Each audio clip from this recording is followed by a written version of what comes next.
safe to say, I mean, your hands have come a long way since getting that first knockout. They've definitely come a long ways. I think right now, it's just funner to knock somebody out. Fans love it. And what do you think about Cheick as an opponent? You thought about fighting him? You know what? Ever since I got in the UFC, I figured I'd probably fight Cheick sooner or later. He's one of those guys that's been in the UFC for a very long time, and I'm just trying to get that one step closer to the gold, and whoever the UFC puts in front of me, I got to go through. But when they brought his name up, you were like, this is a good matchup, something that interests you right away? Anybody in the UFC is a good matchup for me. So, you give me Cain Velasquez, I'm like, yeah, cool. I'm gonna fight him tomorrow. Like, I'm not, So anything that's gonna get me closer to that gold, I'm gonna fight. And going back to the knockout thing, you have like 5 in the UFC now. Is there one fight that you look at that was like your favorite? You think you thought the other clean? No, I think the cleanest is probably the Dave Herman's because I went 2-3 punch. Yeah. I think that was probably the cleanest out of all my, out of all the fights that I've actually done. But there's not one in particular. Just if I can just go in there and just throw one punch and call it a day, then I'm happy with that.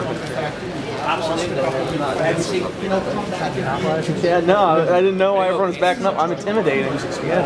I'll talk a little bit about how it feels, to your last 2, not 5, in a 3-round wars, and how good that feels for just kind of get in and get out. You know what? See, usually what I've been doing for the 15 minutes was it was part of my sponsorship deal. You give them more time, so I was trying to do that, more TV time. And then the other ones were just paying me just straight up just for the fight. So I was like, okay, cool, let's just do this.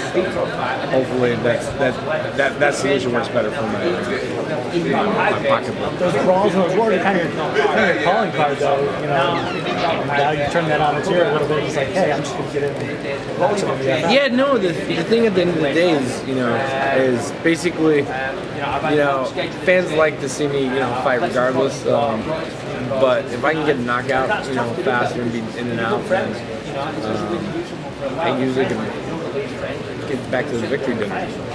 Have you noticed a difference, though, in terms of preparing for the next one, in the ones that go quicker and take less damage and things like that?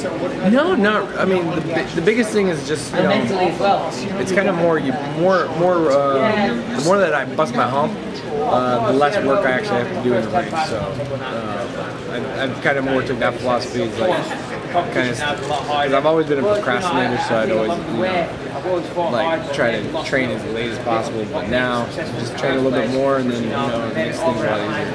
When look at his last fight, what do you make of that? And do you feel like that's going to be a strategy against you outside? Okay, Cheick has a couple different strategies. The biggest thing is I got to make sure he doesn't grab my shoulder. That's a big one. No knees to the balls. That's a big one. No grabbing the fence, and then hopefully he won't rock. So those are all the things I'm kind of looking at. And I'm there to fight, and I'm just going to go out there and fight and try to knock his block off. Roy, you've always been able to eat punches. Obviously, you showed that throughout all your fights in your career.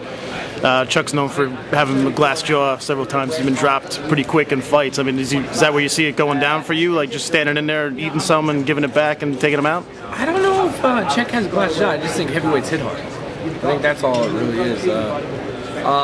And no, the thing is about myself is I'm a mixed martial artist, and hopefully I can take him down and beat him up from there. Or if I can hit him with one shot and knock him out, then great. But at the end of the day, I just want to get my hand raised.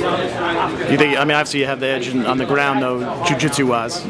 I would say so. I haven't seen him win any black belt tournaments or jiu-jitsu tournaments or submission grappling tournaments or French wrestling tournaments or anything like that. But no, I think I have the advantage there. And speaking on tournaments, I know you mentioned recently talking about there should be a heavyweight tournament for the UFC. Could you touch on that?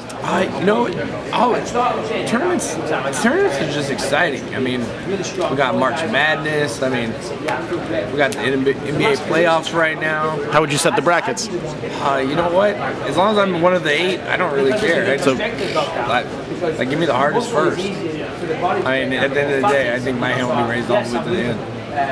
And then he's kind of shown a tendency in the past where he fights a smaller opponent and tends to brawl with the bigger opponents. He works the clinch. You